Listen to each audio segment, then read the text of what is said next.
Welcome to Super Soul Sisters. My name is Jamila Oluka and you're watching Super Soul Sisters right here on UBC TV, Inspiring Uganda. And in this show today, we'll be having one of the most, also one of the ladies who has beaten all odds of life to get somewhere. One of the ladies who has done something exceptional that I think it's worth sharing with the sisters out there and also the brothers who are watching.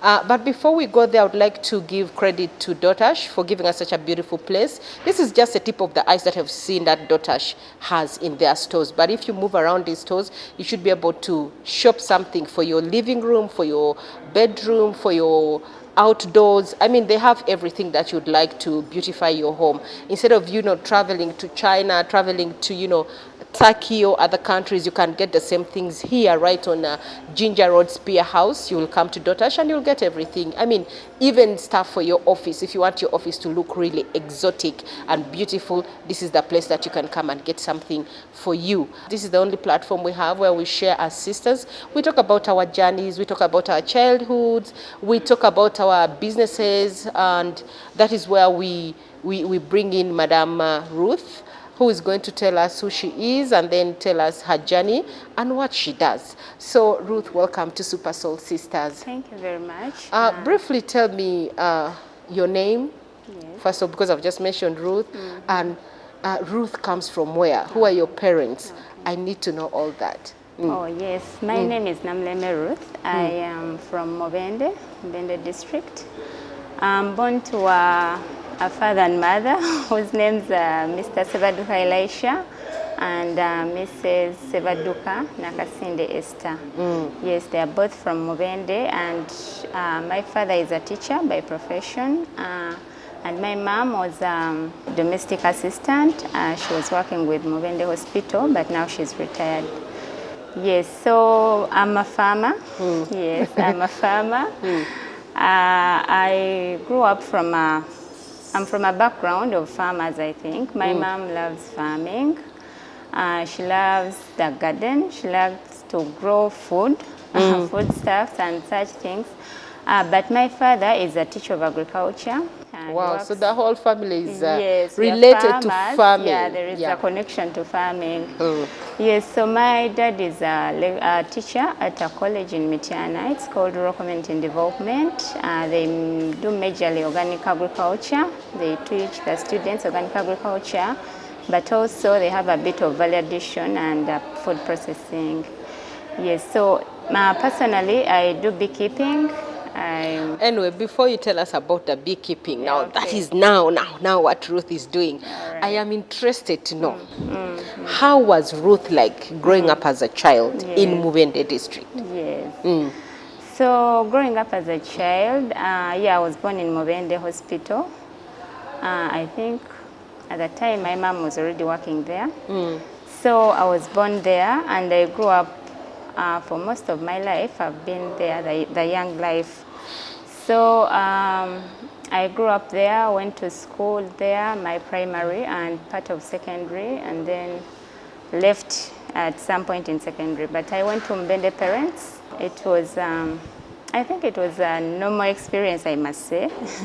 I don't want to define normal, but we go to school every day, every morning, like during the term. You go to school, you come back home, you do housework, you do the homework, and the routine continues. So as a child, you have some sort of routine at home. Yes. You wake up, if it's a school day, you wake up, go to school, come back, do what you're supposed to do, sleep, then eat. It's like on repeat, like you're on replay. So I really don't think there was anything so extraordinary. So as a child, you didn't play the things of cooking, burning, like you cook, then you end up burning the kitchen or something. Days, not burning the kitchens, but those days, if you didn't play those things, I wonder what kind of childhood you had. So we had those games, kakeve, blada, kwepena, all those games. So, I mean, in the evening after school, like we would come back the village, the Yes. village means. We come back, we know at this time, it is time for maybe round game. Yes. Maybe we have chirindi. So it was Bladder. yeah, bladder. And then this one, what was this one of running? You throw the ball and then you run. Now, that I'm not so I think sure. it's a round game. Yeah, round game, the one with four there was, circles. what about this one of, like, you would make it, for us we call it chaga, like where you, I think we call it they sonko. tap you, something like that. Oh no, there was one that you would throw something, you draw some Yes. structure, you throw something, and then this is your house, you jump Oh, it, and yes. then you draw. Yeah. So, So Ruth played all those yes, games. we played all those games. Wow. I did with my village mates. of And no course, and my gardening by siblings. then? But of course, on weekends, on Sunday mainly, because we are SDA. So Saturday was church, and then Sunday we would go to the garden. Of course, I'm from the family of farmers. So we'd go to the garden, grow some, maybe plant some guineas, plant some beans, or weed something, or harvest something. So the gardening was also incorporated in what we did on a weekly basis. Ah, okay. So which school did you go to in your primary? So primary, I went to Mubende Parents School. It was, I think, in the heart of Mubende. It's a bit in the center of Mubende town. We had, I think, one of the memories I have about it, when I don't even know how I remember it, but it was when I was doing my interview for pre-primary, because we had pre-primary, then you go to P1. Mid-primary, I think, and then the upper primary. We just had pre-primary, one class. And So then did you go through nursery? No, I just did that pre-primary. We had just one class for pre-primary, and then you enter primary, and then yes. Okay, so that was like nursery. Yeah, that was our nursery. So I remember this one time, I don't know how I remember it, but my headmaster, he was called Mr. Irumba Godfrey. Unfortunately, he passed away. Oh, sorry. Yes, but he was a very jolly person, and he asked me what my name was, and when I told him, he gave me a sweet. For some reason, I remember that thing like Because you clearly, got a sweet. most likely. Yes, and I think the school was nice. I was mainly in day.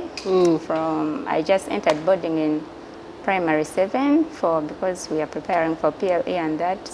So what is that thing that you cannot forget about primary apart from the sweet? What other thing is that you remember, like every time you think, okay, I was in the Mubende Parent School, and then like that?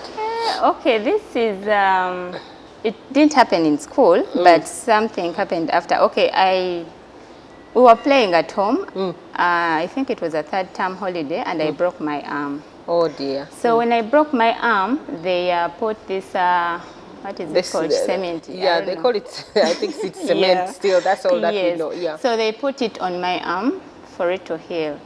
And then the whole holiday I had it. But when they removed it, my arm was so thin. Like I know, I broke my arm too. Yeah, it was so thin, so thin. And itchy. Yeah, and itchy. So when I went to school, like all the kids were wondering, like what, it was like everyone was wondering what happened to your arm. So I had to explain, because remember, we're on a holiday. So I think that is also one of the things that I remember. So my arm somehow got some attention because it was so thin. And all the kids wanted to say, let me touch and see. Yeah. Oh my God. Yes. I know. I broke my arm too when I was also young, playing still, you know, things of playing. So anyway, back to you. Now, after Mubende Parents, where did you go to for your secondary? So for my secondary, for senior 1 and senior 2, I went to Mubende Light. It was a church school near our church, Mubende SDA. So I went there for 2 years, and that was it, and then changed to another school. Why did you change? Did they expel you? No. Did you misbehave? What really made you change that school? Or you were these girls who were like, I can't go to that school, they overbeat people, you know? No, I wasn't that. So my mom found another school through a friend that told her that this is a good school, and they opted to change me. Yes, so I think that is the reason why I changed to that other school. Which school was to that? Midland High School, Kawempe. Yes. Kawempe? Yes, I was in Kawempe.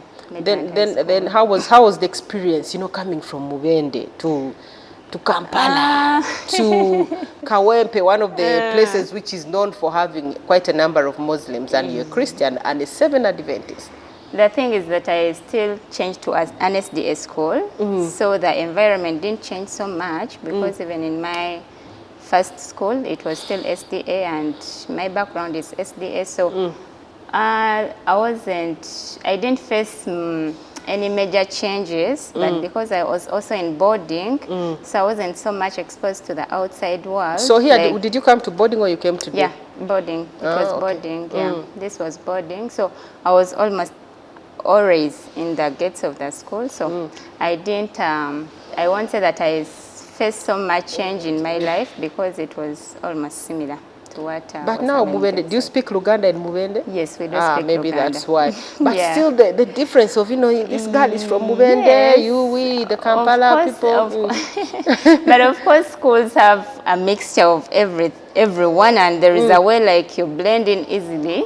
But of course, maybe the journey, like you come seeing so many different things. But of course, I had come to Kampala or passed through Kampala before. So holidays, you still had to travel back to Mubende? Yes, I had to travel back to Mubende. And I think there was this one time we got lost. First, now tell us that story of getting lost. So, yes, this one time we were living. Okay, there were times that I was picked. Yes. Yes, my dad came, picked me, and then, but then this one time, we decided to go to the tax park. From Kawempe? From Kawempe. So, Mubende taxis are in the new tax park. Yes. And we were about 4 or 5 all who were leaving. Yes. But we are all not going to Mubende, some were going to Masaka. But we said, now, let's go as a group. When we get to the new tax park, we shall all look for our respective taxis. So when we get to, I don't even know where we got lost from, but there was a point where we got to and we separated. So I remained with one of my friends, and the 3 also went somewhere else. Yes. And I think it seems they're the ones who knew where we were going. So we started looking for the taxi, the new tax park, Banaye. It was a hassle. Like for how many hours? I think it was an hour or so. But finally we asked someone, and I think we were just going around it or something.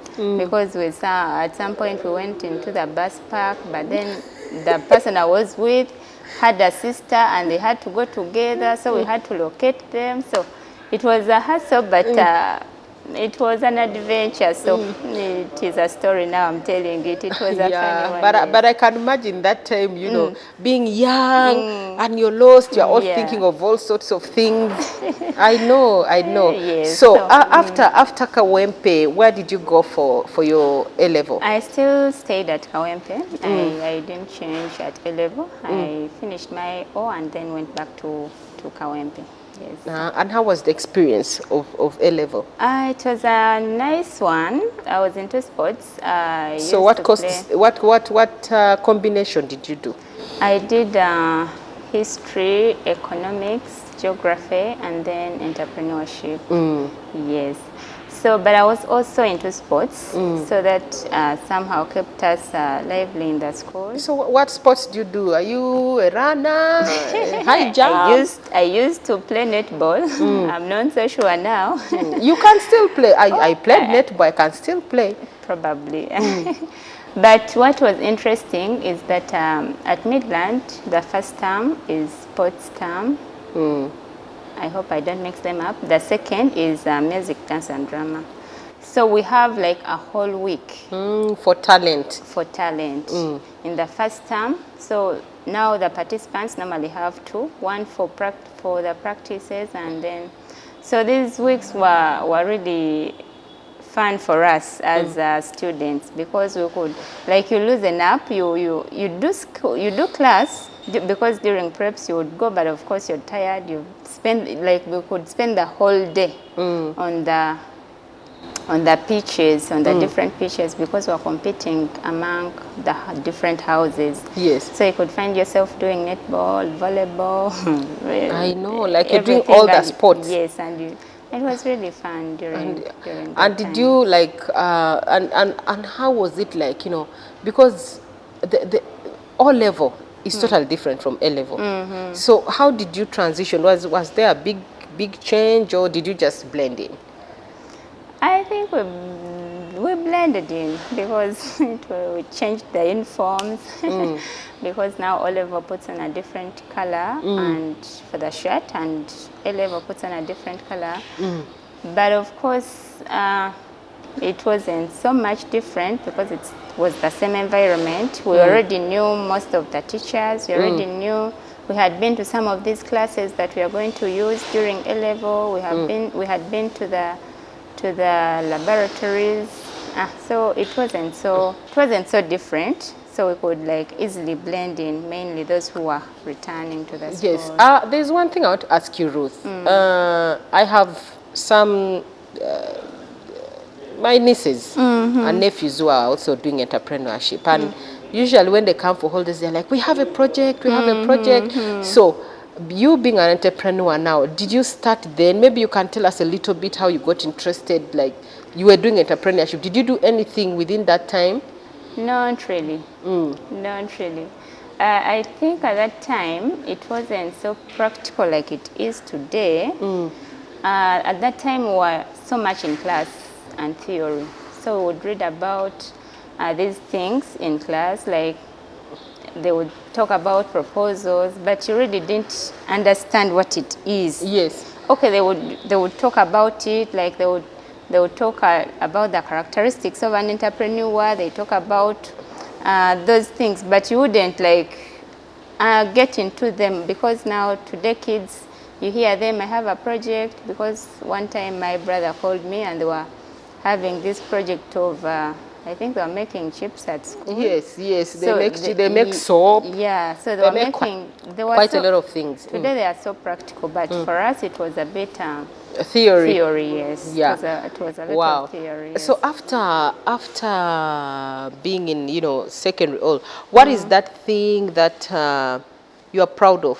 I made some friends, and some I'm still in contact with today, and they've been a big part of my life. So probably if I hadn't gone to the schools I went to, probably I wouldn't have met them, and they wouldn't know each other. But I think that is one of the things I'm proud of.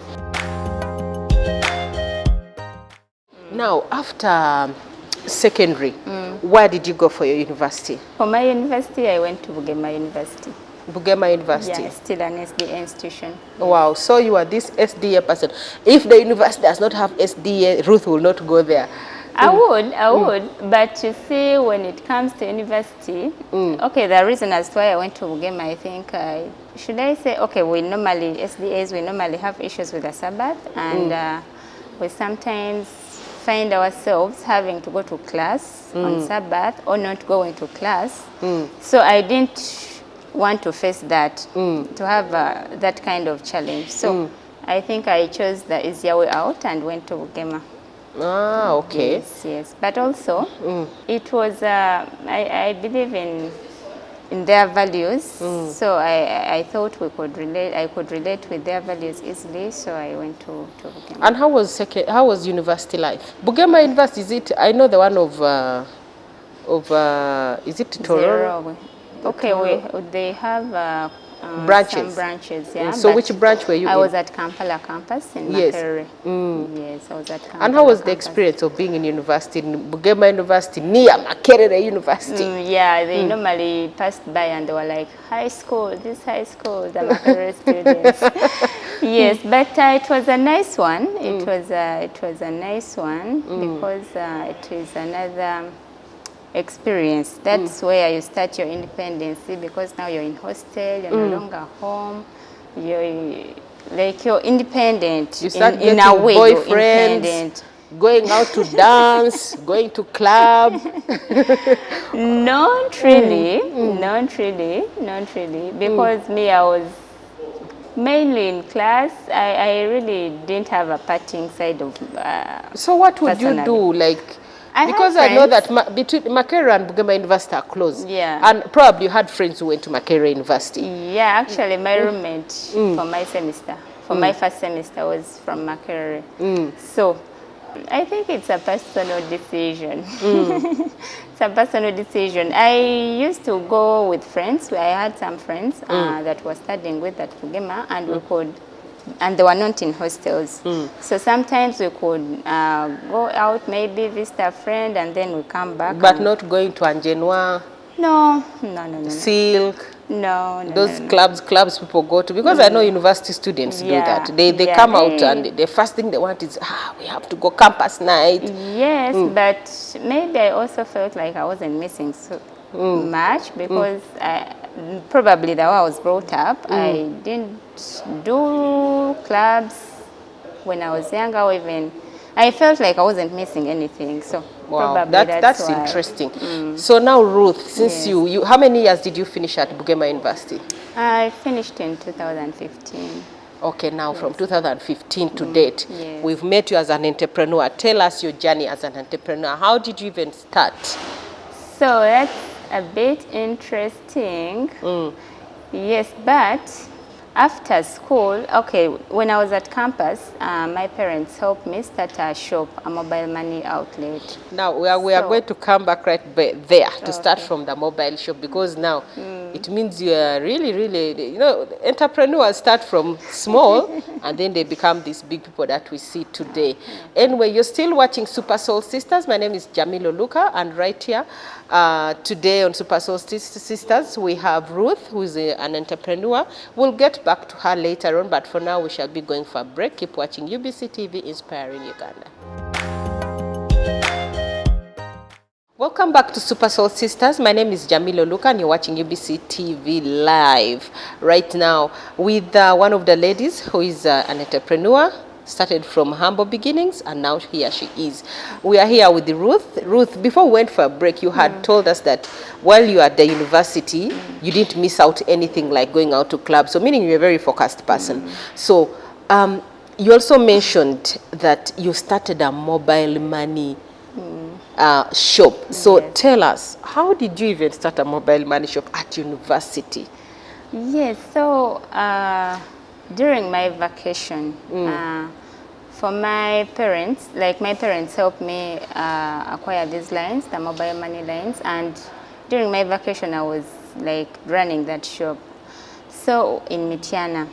So when I came to campus, it stayed there for a bit, but then I thought it would be a nice idea to bring it this way, to like get some money for maybe the coursework, for upkeep and such things, so that my parents don't face all the burden. So of course my parents have been a big support, and they helped me with that. Of course the initial rent, the the initial capital, they helped me with that. So I opened it up and started running it, but of course I had someone helping me out because I was doing day, I wasn't doing evening. So during the evening I would go, she goes home, and then I take it on till I close and then go home. Yes. So now, like when you'd be, lectures were at what time? I had lectures between 9 to 5. So what time would you run the business? 5 to around 9. Every day? Yes. And on Sundays you'd run it a whole day? Yes. Wow, that is interesting. So after university, now with this, how long did you have this business? Did you carry it on until after university, or Yeah. tell us now when now because this is where you started being an entrepreneur. So tell us the journey, like up to where you are right now. Yes, so I ran it from my second semester, I think my second year, to about 2020. That's when I closed the mobile money shop and then went into this other business that I'm into. But it really supported me because during my university, I went to my parents for, they could support, of course, like a little bit, but for coursework, the small things it could support. It would also support with my rent, with my, so it was really a big push for me during school, yes. So after 2020, when COVID happened, I decided I needed to do something different. something more, because at campus I had done human resource management, and I tried to look for jobs, but they were not easy to get. So I decided to start focusing somewhere else.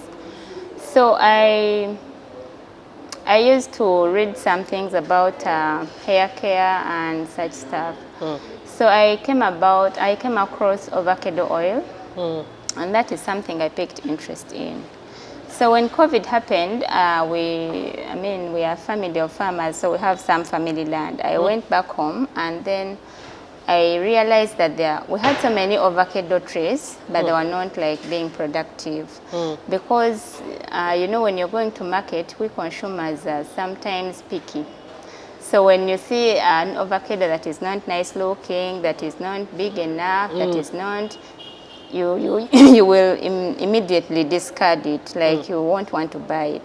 So these avocados were like getting wasted because they were not the consumers. The consumers were not, and also there's quite a lot of avocado in Mbende. And it is very perishable, it highly perishes.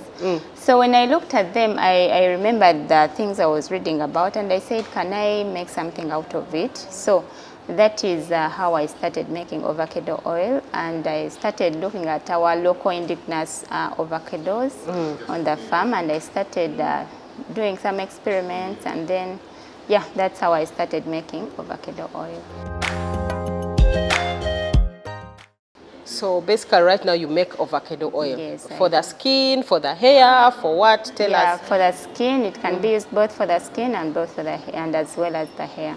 So, like, I want you to take us through the journey. Like, how did you who supported you? How did you, because you see, most of the people out there have an idea of starting a company, starting to make avocado oil. But I want you to take us through the nitty-gritties. Like, how did you start even?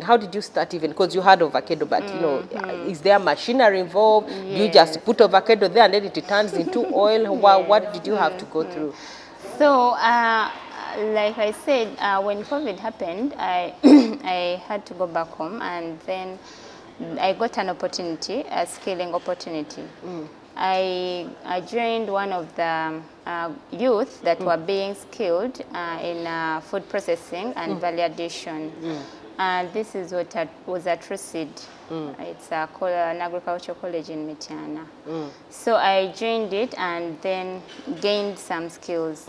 So after gaining those skills, I went back, and then because we were taught how to do it, and then mobilized for some resources, bought a smaller machine that extracts the oil, and then started extracting the oil. So you bought a small machine. At how much? Because if someone is out there and wants to join you, I mean. Yeah, it was at 2 million. Yeah, it's a small machine that extracts oils from nuts and seeds, the oil seeds and nuts. Even the nuts of avocado also. No, when I'm processing, I process the whole fruit, minus removing the peel. You remove the peels? I do not. You just put the way I process, the way I process my avocado. But there are different types of processing, but that is the way I do it. Yes, so I process the whole thing, but this machine doesn't just extract from avocado oil. From avocados. It extracts from ginuts, simsim, candlenut. It extracts from other things as well. So I see this one is different from this one. Yes. Now this is a candlenut. What we normally call, what is locally known as kabaka and jagala. Kabaka and jagala. The trees are actually not so many right now. Yes, there are not so many, but we are trying to grow them to bring them back so that they do not also get extinct. So this oil comes from kabaka and jagala? Yes. That hard nut has a flesh inside yes, that is yes, I know. really oily. Yes. Yeah, it has a very high content of oil. I remember when we were growing up, they used to tell us that kabaka jagala is not good, we shouldn't eat it, something like that. But now it has oil in it. Yes, and some people actually do eat it, because I personally haven't, but I've had people tell me that they used to crack the nut and then eat that flesh, and they say it was tasty, but I've not tried it. So then this is the avocado oil? This is the avocado oil. So when you're extracting this oil, you use the same machine? Yes. Okay. So after extracting, do you just pack it here? What is the process like? So after extracting, you leave it to settle for some time, and then when it settles, like you let the impurities settle down, and then you remove the oil and decut it, and then pack it. Pack it. Do you perfume it, or it's basically So organic? Yeah, it's still organic. I don't use the artificial perfumes, but I use things like rosemary. I use lavender. I use lemon verbena to add in some perfume. Yes. So how long can this stay? Like, what's the expiry date? Oils normally do not expire, like, because sometimes they are used as preservatives themselves. If you wanted to preserve, let me say some maybe tomatoes, like there is an experiment that is being run. You can easily put those tomatoes in the oil and it will keep them. So oil sometimes is used as a preservative itself. Yes, I know. Yes. So they may not expire, but of course we put an expiry of 1 year. So because we believe that once it's bought, it can't last for the whole year. Wow, that's very interesting. Yes. Yeah, that's very interesting. So how much does this go for? This is 10,000. And this one? It's the same price. It's the same 10,000, price. Yes. But So we also pack in bigger quantities. We pack this is 50 mils. We have one for 100, but also if you need in larger quantities, we can talk about it. You can talk about it. So now, where can someone find you? Currently, we are in Nabuti Mukono. We are located in Nabuti Mukono. We do not have a shop that is, but we basically do exhibitions. We are normally in exhibitions. The other, I think on 25th we are at Kololo under Slow Food Uganda tent. That. So we normally move to exhibitions. We are still young and we are still growing. So we normally also have referrals, because if a friend buys it and finds it nice, she will definitely refer me to someone else, and we do that. And now, Ruth, we are in the digital world. Yes. I always tell people that you don't go digital, you are not known. So where can, assuming someone is not in Uganda, and they are actually interested in this organic oil, how do they get you on social media? Yeah, on social media, my name is Namuleme Ruth, though I'm not yet into the digital, I'm not utilized the digital space yet, but I'm looking at it, and I think in the near future I'll be so much visible on the digital platforms. Okay. Yes. Interesting. So Ruth, okay. Yes. Thank you very much. First of all, this is very innovative, Thank you so much. and I think that most of the youth who are out there, especially girls, if Ruth can do it, another person can do it. Definitely. That's what I believe. Yes. Because if you can get oil out of avocado, I see avocado during the season, it really gets so. It gets wasted, but if someone can get this out of avocado, then you can also do it. So Yes. Ruth, I'm really very inspired. Thank you so much. By you, Thank but you so what you've much. done at your young age, to come up with this, and unlike going there to look for a job and getting frustrated, you decided to use what was available yes. in your own home. Yes, and yes. Remember, you said you're a farmer. So Yes. apart from this, what else do you farm? Because what I've had only is this avocado, which grows from the backyard of home. Now, Yes. what do you farm that we can also Yes. get? So I'm a beekeeper. I work with some friends, and we rear bees. Where, here or in Mubende? In Mityana, that's in Mityana, because my dad works in Mityana and he has for some time, so we have some land there. So the apiary is in Mityana, and we produce honey. That is the farming activity that I'm engaged in. But also we looked at it in a way that today bees are getting they are extinct because of the way we are farming. So many farmers are using chemicals. And when you use chemicals, you're killing these bees. So one of the ways that we can ensure that these bees are not killed all to get off the surface of the earth is like encouraging more people to get into the business. Because research says that if bees were to disappear off the face of the earth, the earth would have 4 years to live if we didn't have any bees. So we do it in a way that bees do not get extinct, but we also inspire other youth to get into the beekeeping business so that we can see that bees do not disappear and our life can still continue. So what is it that if someone is to start a business of bees, what do they need? The space, space preferably not so near people because sometimes they can be dangerous, but they need a place where they can keep those bees. They need beehives, they need a bee suit, they need some tools that can work on the bees. So how much in total, for example, someone who is listening and they have money, because there are some youth who are like, DC, I have made my money, I want to go into business.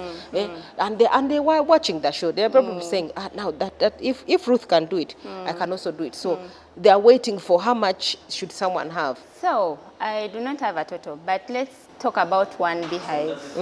A beehive can go, depending on the type, it can go between 100 and 200,000. There are those that are more expensive, but let's look at that range.